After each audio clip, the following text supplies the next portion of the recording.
I do think encouragement is it's just, I walk to school. I don't walk to school, but when I get to the school and I'm walking around the school, I try to walk around the school, talk to people, and say a word of encouragement. Hey, your smile's a great smile.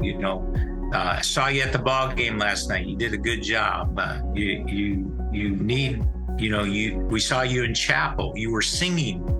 You were worshiping God in our chapel. So anytime I get the opportunity to do that. Another thing, this is maybe really, really practical, but it's amazing to me what happens when you know a student's name. Welcome to the podcast, listeners. Today we're joined by Rick Johnson, Head of Schools at Community Christian School in Georgia. With over 35 years in Christian and independent education, Rick has led multiple schools through growth, campus expansion, and cultural transformation.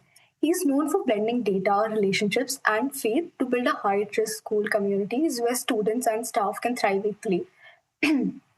Rick's leadership reflects a commitment to developing confident, capable young people through a Christ-centered, relationship-driven approach to education. Welcome to the podcast, Rick. How are you doing today? Very well, Sharia. Thank you so much for that introduction, and pleasure to speak with you. We are really excited for this podcast as well. So I think I'd love to start this discussion with understanding and giving our listeners a little background about you. So you spent more than 35 years in Christian and independent education. What was it first that drew you into this field, and when did you know that education was your calling? Well, it's a long story, but I'll try to keep it brief for everyone today. When I was a sophomore in high school, I really felt like I had a calling to become a coach, and basketball in particular. And so that really became my pursuit through high school, and then, of course, in the collegiate world where I got my degree in education and started to teach and coach at a Christian school for 6 years. And then from that, had the opportunity to go into the college environment and coach college basketball, and did athletic administration as well for 15 years.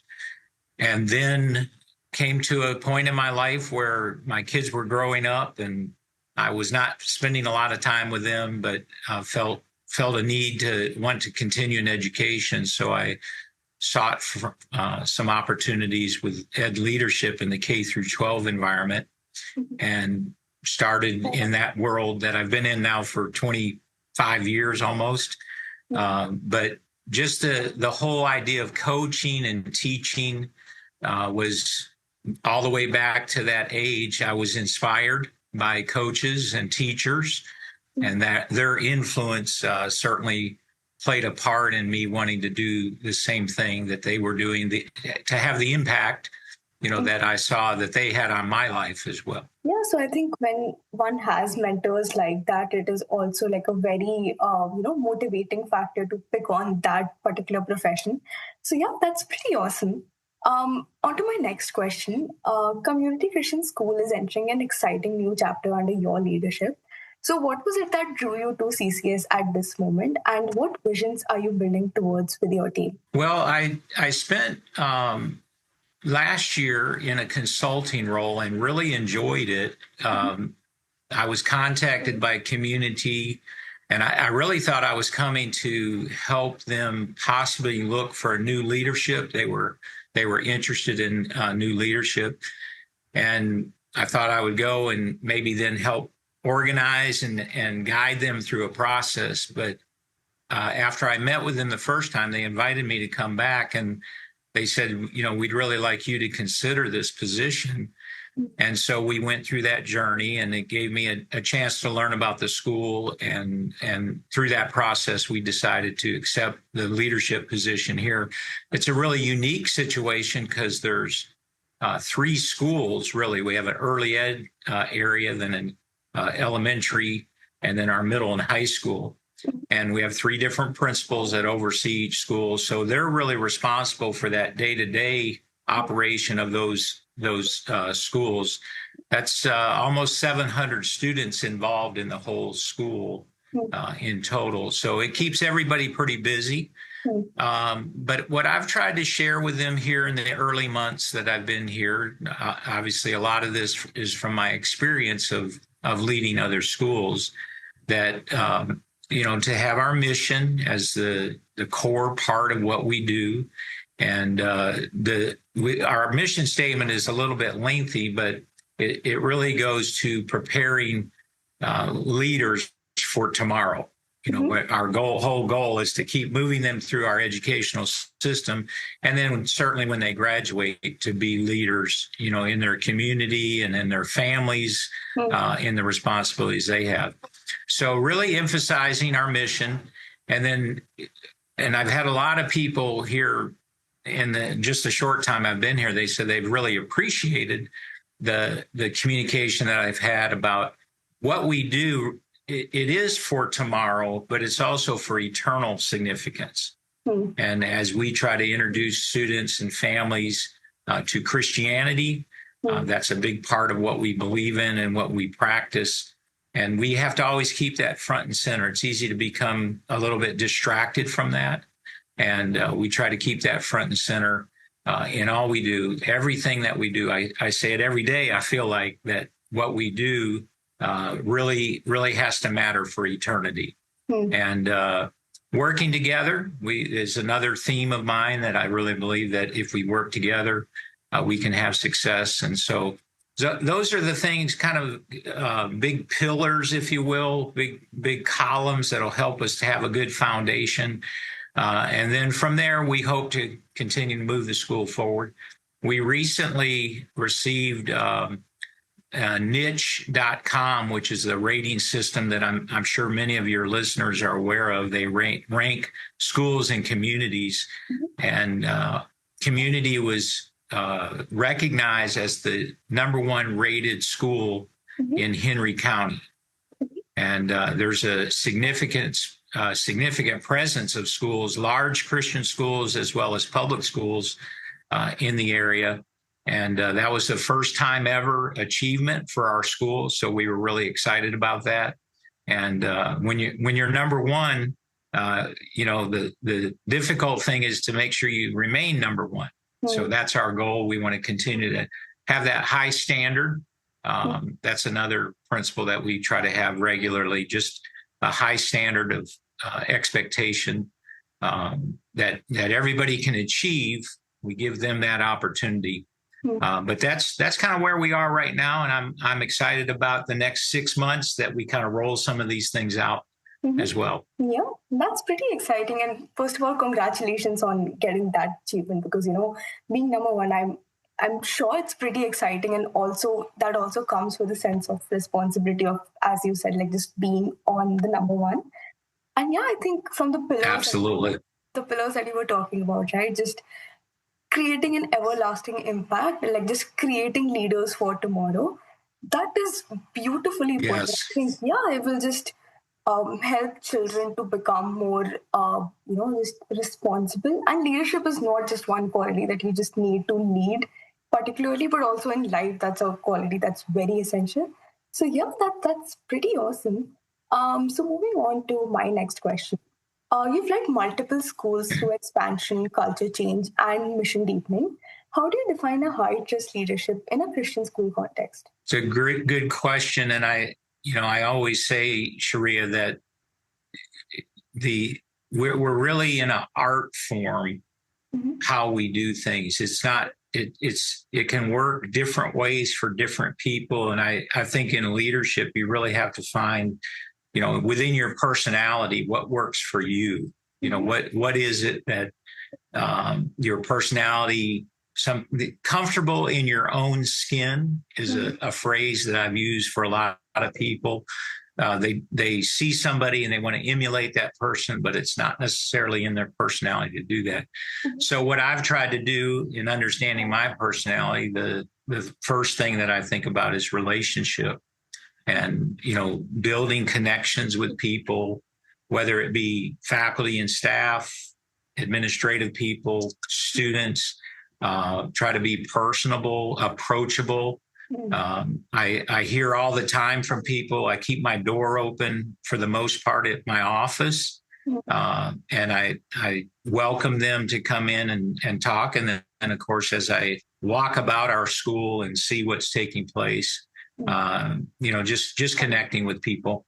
Each morning, I go to our elementary entry point and get to see many parents that walk their children in or stop their car, and we open the doors for them and let them out. So just building those connections and so forth. I think being reliable, when you say you're going to do something, you follow through with that. You stay consistent in what you believe and what you talk about. I think communication is another part of people embracing what you're talking about. You have to include them in the communication. You talk about transparency, and obviously we can't share everything with everybody. It'd be impossible to do that. But allowing them to feel like they're hearing and they hear directly from me. I try to use monthly letters to our parents. They're not really letters. It's really just a quick message of, hey, here's what's happened. Here's what's happening. Here's what we see at the school. And just acknowledging those things.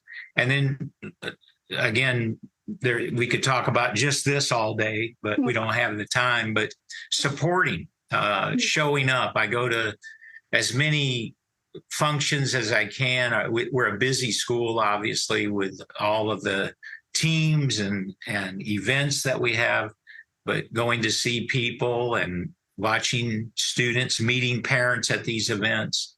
I think I tell teachers all the time, if you show up at a student's recital or their ball game or their band concert, boy, you can get a lot of connections with them when you do that.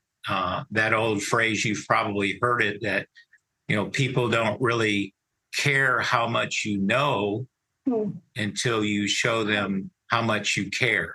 When they know that you care, that makes a big difference in how they respond to you. So trying to build those things, and of course that's an inclusive type of thing, and I think that helps to build the culture that we're trying to create here. And I think that's a very holistic sort of an approach that you have here, because when it comes to just being connected with the parents and with the students as well, just being visible and approachable, I think those are very important skills or like very important traits for a leader to have. So yeah, that's amazing. So moving on to my next question. Your career blends in athletics, academics, and ministry.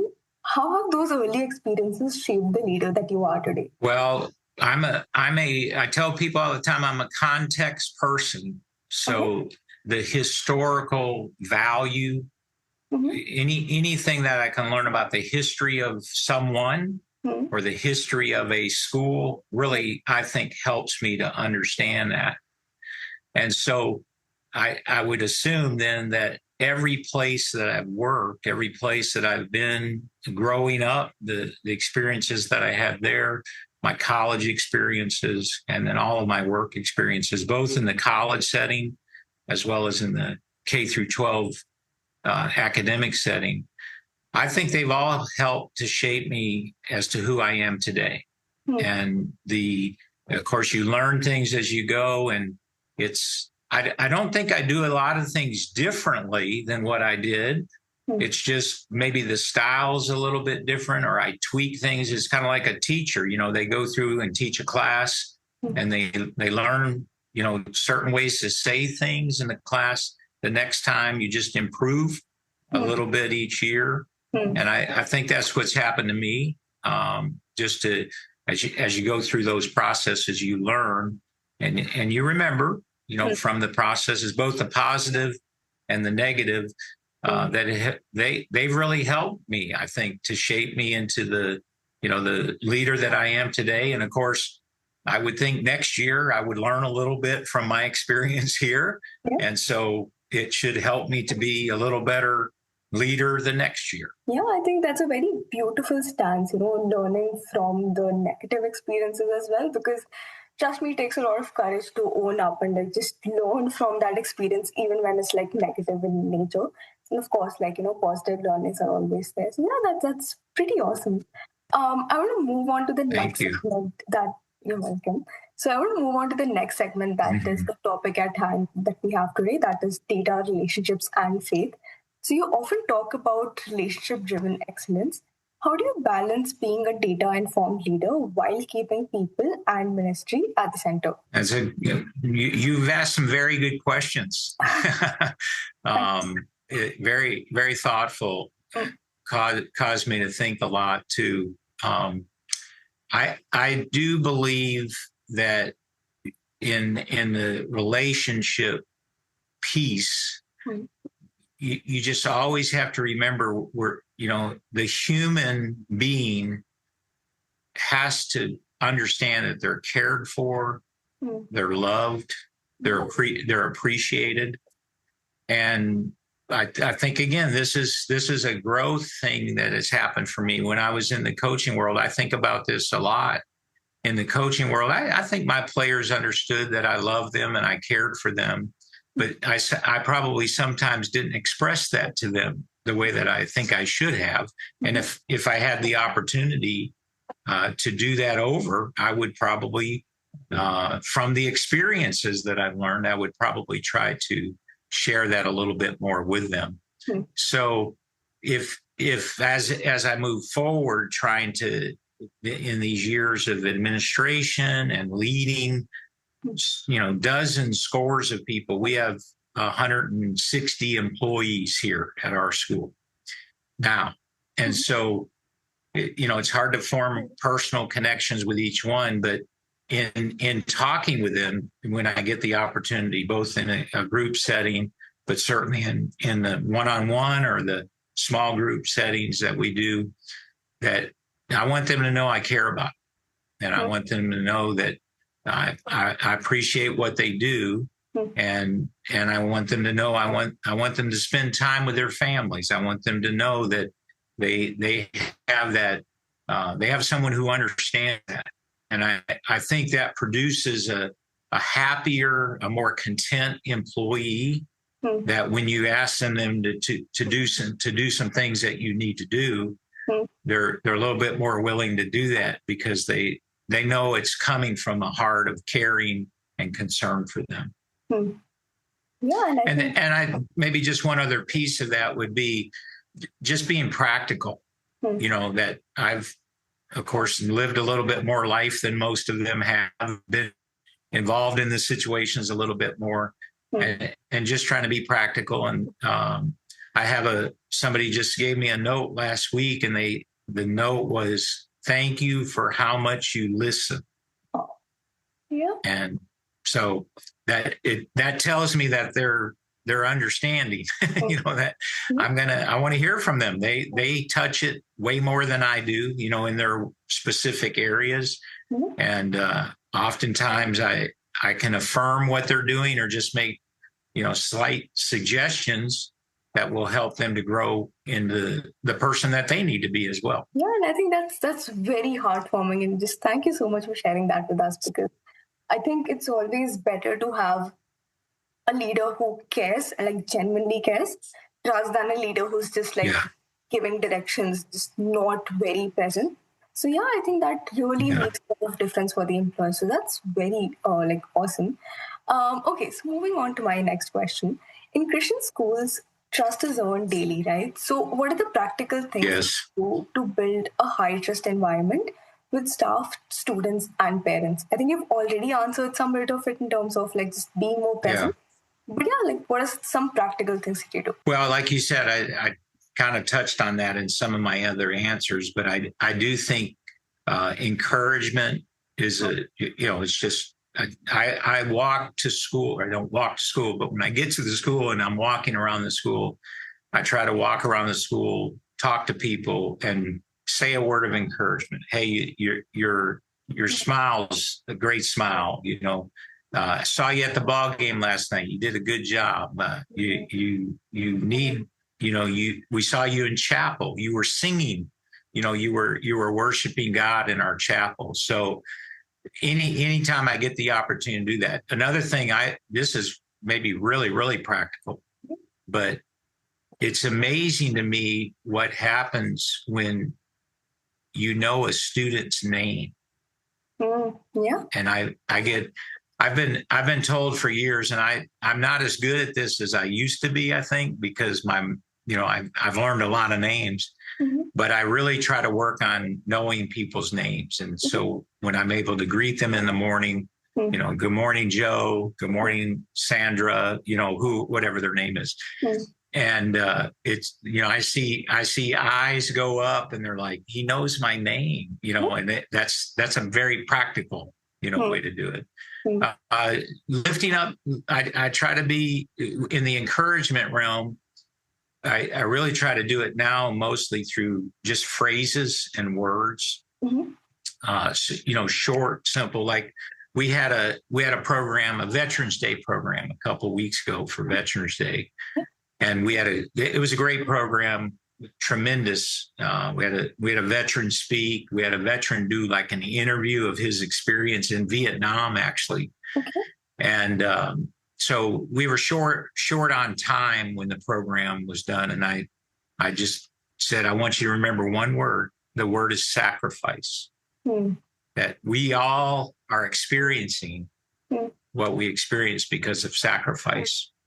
And I think those are, rather than a long speech, I think a word at that moment, can go a long way toward helping just practical, things that are practical to help build that environment that we want. I think that makes a lot of sense as well, because I remember sitting through long principal speeches and like just my attention span, like, breaking in the middle.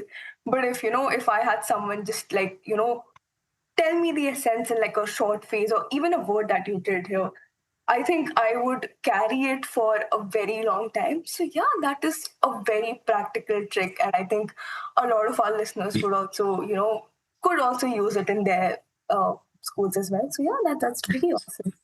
On to my question, right? High expectations and grace often need to coexist. How do you nurture a culture of accountability and compassion where they reinforce each other rather than create a conflict? I think the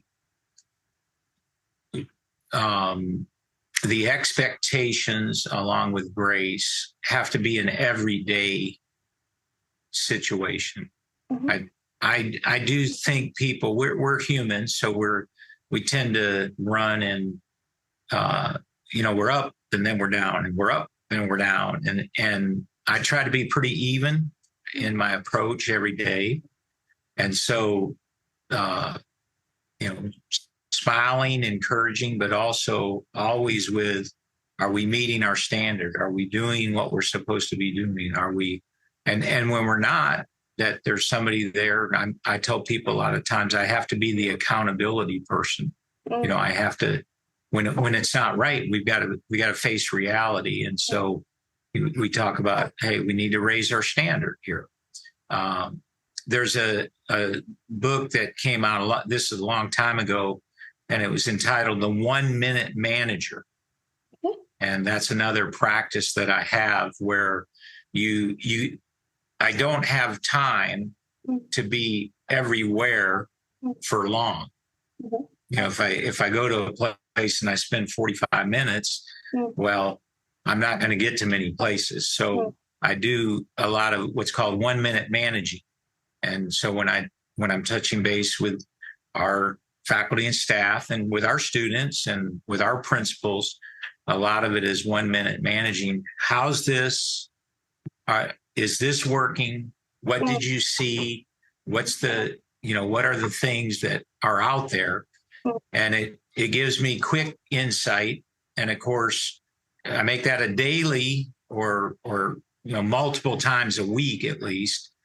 So I'm getting information that helps me to then, when we have a little longer time to talk, we can take the time to talk. But we're really trying to get to a point of them saying, I've got this, or hey, I might need some help here. And then whatever the answer is, we can proceed accordingly. And I think I'm going to go ahead and Google that as soon as we end this podcast, like the book that you just mentioned. I think it was 1 Minute Manager.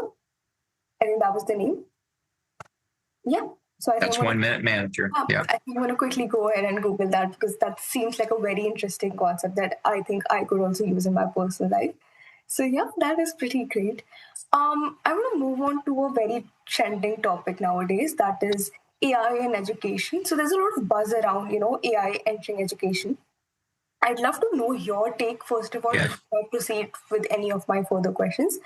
How do you feel about, AI entering the education and the classroom? Oh, I think it's here. And we're not gonna have it not be here. It's going to be a part of our society. Mhm. I do think there has to, in my personal opinion, is we have to have a resolve, Mhm. I believe, to understand that a teacher-student relationship and the effectiveness of a teacher's relationship has to stay as a priority. I don't think that we can have a teacher give an assignment, let the student go to AI and figure out. I think there has to be human interaction that takes place. Now, we have that in the culture of our school, and I think a lot of schools have that in the culture of our school. I think what we're going to have to work on is what's the balance that we're going to allow between how much AI involvement or emphasis are we going to have. And of course, I just happened to see this on Sunday at our church. Within an hour of the pastor talking about AI, somebody was able to produce an AI video that was not, it was him, but it wasn't him. He didn't. They used AI to create a video, so it was a real eye-opening to me that this is something we've got to pay attention to, because we can very quickly get away from the human interaction that I believe is so important to Christian education. Yeah, that makes a lot of sense, and I think AI is here to stay, and like just finding that right balance between the human touch and where AI can help us. So yeah, I think that is something that a lot of schools are working on. For your school particularly, where do you see the greatest opportunity for AI to support teachers at CCS, whether it's in planning, interventions, or just helping personalized learning? I really like the planning part of it. I think, I think many, I would say the larger percentage of people, they kind of have trouble getting started with something. We need prompts or we need reminders. Some of it's could be because we might be just a person that puts things off, and we're not going to do what we need to do. We delay. Sometimes it's just kind of a block in our mind, that we just can't get. How do I get a direction? What direction I want to go? So I think AI will provide some of that for teachers in the planning process. I would be less interested in the intervention part of that with AI or personalized learning. We can do personalized learning, but I think the involvement of a teacher in personalized learning. So I like the part about the teacher in their planning process to use AI, but then to take it to the students and then use it, share it with the students from the human standpoint, that human connection, rather than here's an AI document. Now, a danger in that, it would be easy for a teacher to hit whatever they're going to talk about. You hit a key on a computer and you get a long list of things that you can talk about, and then they just read it. Well, they've got to synthesize that material into something that fits with what they're trying to do, and what's back to their personality. They got to put it into their personality to make that work. Yeah, and I think from what I'm hearing is that AI can work in the background, like for planning and everything, But when it comes to execution, it has to be the teacher because the human touch or like the human connection is very important at the end of the day. So yeah, I mean that does make sense. Yeah, perfect. So That's right. yeah. So moving on to the next and the last question, and this is a question that has come up from another leader. We have the segment where we have the previous leader give a question to the next leader. So the question that has come up for you is that leadership can be deeply personal. So who do you look up to, whether it's authors, mentors, pastors, or leaders? Who do you think have shaped your philosophy in leadership and in life in general? Well, I would be very remiss if the first person I didn't mention is my dad. Mm-hmm. He was a pastor of a church. He pastored the same church for 35 years. Mm-hmm. And he also started a Christian school and was involved in a lot of church mission work, evangelism, and of course, Christian education. And so I got the opportunity every day. You know, it was a free education that I got from him every day, just to listen to him talk and share the stories. He's in heaven now.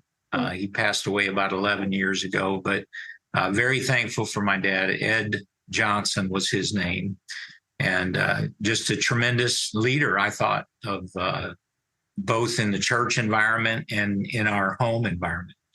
And then I would say some teachers along the way certainly influenced me. A coach in particular, one of my college coaches, Jerry Terrell, at Maranatha Baptist University. He was just a fine coach, knew the game well, but also approached me about, you know, the discipline in my life and the kind of the off the court things that were really made an impact on me. And then being a basketball coach, I, you know, learned of Dean Smith. Dean Smith was a great basketball coach at the University of North Carolina. And for many years, he held the record for all-time wins. And both a winner on the court, but he is known throughout the world, really, for his conduct, how his players behaved, how he got a team to work together, and a lot of principles that he used. I've used both in coaching, and I tell people this all the time, Sharia. I feel like I'm still coaching today. I'm not on the basketball court coaching players. I've done that for a long time, but not currently doing it. But in school leadership, we're coaching. We're talking to our team about how to be successful. And so those are people. And then another name I'll mention, there's many that I could mention, but Lee Robertson was a pastor of a church in Chattanooga, Tennessee, Highland Park Baptist Church, and they started a school ministry there. They went from kindergarten through seminary. You could go the whole way there at the school. And I thought he was a great leader. My statement about Lee Robertson, he could say more in 20 minutes than it takes most speakers to say in an hour. He just, every word, it just seemed like every word he said was the right word. You know, it was the right word. So those are just a few of the names. Don't want to leave anybody out, but there's so many that I could mention. I think I'm a very good copier. I watch people and observe people, and I get ideas from a lot of people have helped me to shape my philosophy. But those are just a few. But I also know this, and I believe this, every person can be my teacher. Every person I come in contact with, try to have an open mind toward what they're saying and what they're thinking. And so I think that's helped me because I've learned from a lot of people things that you know I've put into practice in my life. And yeah, just thank you so much for sharing all of those things with us. especially the beautiful insights. And I think the name bit especially got to me because I think even throughout this podcast, right, you were very accurate with the pronunciation of my name and you actually remembered it. And I'm going to tell it to you right now. It actually did make an impact because I know for a fact that I'm going to remember this podcast for the longest time. So, yeah, just thank you so much for taking out the time to do this with us today.